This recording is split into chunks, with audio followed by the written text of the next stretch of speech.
বিজিবির দুই কর্মকর্তার বিরুদ্ধে ট্রাইব্যুনালে অভিযোগ করেছেন বরখাস্ত হওয়া এক সিপাহী।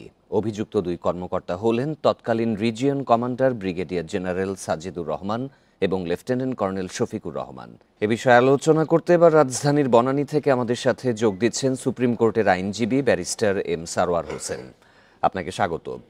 শুরুতে জানতে চাই, বিজিবি তৎকালীন region commander brigadier general Sajidur Rahman এবং লেফটেন্যান্ট কর্নেল শফিকুর রহমানের বিরুদ্ধে ট্রাইব্যুনালে অভিযোগ দায়ের করা হয়েছে, এ বিষয়ে আপনি কি বলবেন? ধন্যবাদ আপনাকে। দেখুন, আমাদের চেম্বার থেকে আমরা মানবতা বিরোধী অপরাধের যে ঘটনাগুলো ঘটে ভিকটিমদের সহায়তা দেই। আমাদের চেম্বারে একটি ভিকটিম সাপোর্ট সেন্টার রয়েছে। আমি নিজেও একটি গুমের শিকার হয়েছিলাম। 11 ঘন্টা আমাকে অবৈধভাবে আটকিয়ে রাখা হয়েছিল। শেষ পর্যন্ত আমি হয়তো ফেরত আসছি, অনেকে জীবন নিয়ে ফেরত আসতে পারেনি। এই বরখাস্তকৃত সৈনিক আমার বিভিন্ন ভিডিও জেলখানায় বসে সে দেখেছে এবং 1 ডিসেম্বর মুক্তি পেয়ে এসে আমার চেম্বারে আসছে। তার নালিশের কারণ হলো তাকে 22 মে থেকে 23 সেপ্টেম্বর পর্যন্ত 4 মাস বিনে বিচারে আয়না ঘরে বন্দি রেখেছে। সে যত বড় অপরাধ করুক না কেন তার বিচার করতে হবে আইন অনুযায়ী। কারো এই অধিকার নাই বিনে বিচারে 4 মাস অন্তরীণ রাখা, এবং এইটাই হলো জঘন্যতম মানবতা বিরোধী অপরাধ। এই সৈনিক আরও অভিযোগ করেছেন যে brigadier general Sajidur Rahman BA number 4236 ডিজিএফআইতে 7 বছর চাকরি করেছে। সে তৎকালীন আওয়ামী লীগের এমপি মাহবুবুরা গিনির ভাই, এবং সেই শক্তিতে শক্তিমান হয়ে সে যাদের দাড়ি ছিল, যারা ধর্মভীরু সৈনিক, তাদের উপর সে অত্যাচার চালাতো। এবং সেই অত্যাচারের শিকার এই যে আবেদনকারী নালিশকারী সেও হয়েছে। যে সেই সময় একটি এমন অবস্থা ছিল যে খুঁজে খুঁজে বের করা হতো কারা নামাজ পড়ে, কাদের দাড়ি আছে।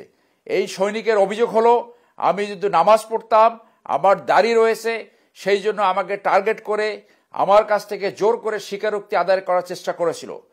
এই অফিসার তার ভাষ্য অনুযায়ী 7 বছর ডিজিএফআইতে ছিল, এবং সেই সময় তারেক সিদ্দিকী ডিফেন্স অ্যাডভাইজার এবং জেনারেল আকবর যে ডিজিএফআইতে ছিল তাদের ডাইরেক্ট সহযোগী ছিল, স্বৈরাচারীর দোসর ছিল। এবং সে নিজে এই সৈনিককে বলেছে সে ডিজিএফআইতে থাকাকালীন অনেক মানুষকে ক্রস ফায়ার করেছে। দুইজনই তো বর্তমানে কর্মরত রয়েছেন, তো তাদের বিরুদ্ধে পরবর্তী পদক্ষেপ সেক্ষেত্রে কি নেওয়া হবে? এখন চিফ প্রসিকিউটর এটা তদন্ত সংস্থার কাছে পাঠাবে, তদন্ত সংস্থা তদন্ত করবে। তবে আজকে এই নালিশের মাধ্যমে এইটা প্রতিষ্ঠিত হলো যে কর্মরত যে কোনো অফিসারের বিরুদ্ধে নালিশ করা যায়, এবং বিডিআর এর ভিতরেও আয়নাগর ছিল। বাংলাদেশ সেনাবাহিনী জনগণের আর্মি, তারা কোনো মানবাধিকার লঙ্ঘন করবে না। যারা এই মুহূর্তে সেনাবাহিনীতে কর্মরত রয়েছে তাদের জন্য এটা একটা লেসন। তদন্তকারী সংস্থা তদন্ত করে যে রিপোর্ট দেবে সেই রিপোর্ট অনুযায়ী তাদের বিরুদ্ধে ব্যবস্থা হবে, এবং আমরা আশা করি এই সৈনিক ন্যায় বিচার পাবে। যখন তাকে জঙ্গি তকমা দিয়ে তার স্বীকারোক্তি আদায় করতে ব্যর্থ হয়েছে, তখন একটি সাজানো ঘটনায় তাকে বিচার করা হয়েছে, 1.5 বছর জেল দেওয়া হয়। সে যত বড় অপরাধ করুক তাকে 4 মাস গুম করে রাখতে পারে না। এই যে 4 মাস গুম করে রেখেছে, এইটা হইল ক্রাইম এগেইনস্ট হিউম্যানিটি।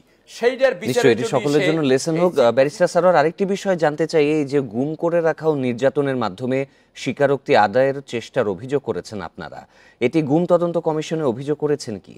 গুম তদন্তে কমিশনের সাথে সে কথা বলেছিল। গুম কমিশন এই মুহূর্তে কোনো আবেদন নিচ্ছে না।